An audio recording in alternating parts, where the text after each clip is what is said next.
여러분 안녕하십니까? 이어서 광주 MBC 5시 뉴스입니다. 어제부터 광주 전남 지역에 많은 양의 겨울비가 내리고 있습니다. 광주지방기상청에 따르면 어제부터 오늘 오전 10시까지 구례 피아골에 68mm, 담양 56, 장성 상무대 50.5, 광주 31.6mm의 비가 내렸습니다. 광주 전남 지역에는 앞으로 10에서 40mm의 비가 더 내릴 것으로 예상되고 있습니다. 한편 주말인 내일부터 큰 폭으로 기온이 떨어지겠고 폭설도 예보되고 있습니다.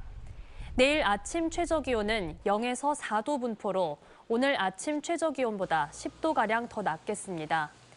기상청은 또 일요일부터 광주 전남 지역에 최대 15cm의 눈이 내리겠다며 안전에 유의해 줄 것을 당부했습니다.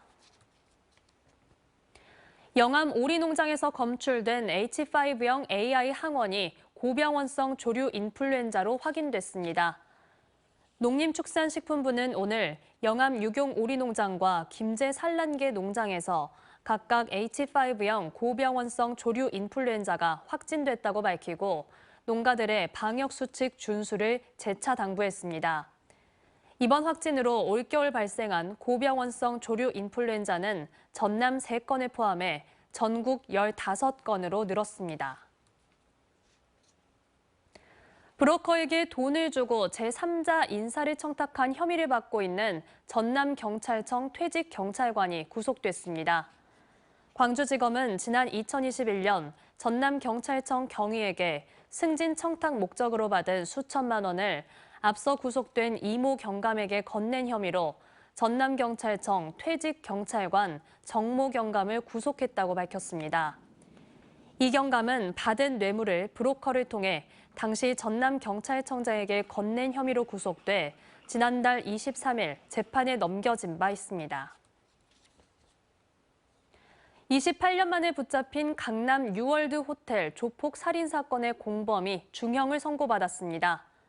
광주지법 형사 12부 김상규 판사는 지난 1994년 12월 조직원 11명과 함께 서울 강남 뉴월드 호텔에서 흉기를 휘둘러 2명을 죽이고 2명을 다치게 하고 해외로 도피한 혐의로 기소된 55살 서모 씨에게 징역 18년을 선고했습니다. 재판부는 서 씨가 치밀한 계획 보복 범죄를 저지르고 반성 없이 밀항해 도피한 점 등을 고려해 형을 정했다고 설명했습니다. 완공 40년이 지나 노후화된 광주 송암 산단이 이른바 미래자동차 애프터마켓으로 탈바꿈됩니다. 문화와 디지털의 모빌리티를 결합한 도시재생 혁신지구로 지정된 송암 산단 일대에는 5년간 국비 등 250억 원이 투입돼 미래차 정비와 튜닝, 중고 매매 등의 시설이 조성될 예정입니다. 광주시는 빅그린 산단과 미래차 국가 산단에 이어 미래차 생산 이후 지원 시설이 들어서면 자동차 생애 전 주기를 다루는 전장 기반 미래차 선도 도시가 될 것이라고 기대했습니다.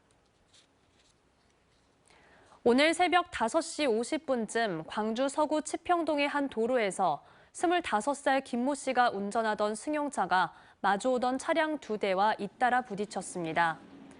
이 사고로 70대 여성 등 5명이 병원으로 옮겨져 치료를 받고 있습니다. 경찰은 승용차 운전자 김 씨가 불법 유턴을 하다가 사고를 낸 걸로 보고 정확한 경위를 조사하고 있습니다. 개발 행위 변경 허가를 얻지 않고 골프장 저류지를 불법으로 확대한 혐의로 골프장 관계자들이 검찰에 넘겨졌습니다.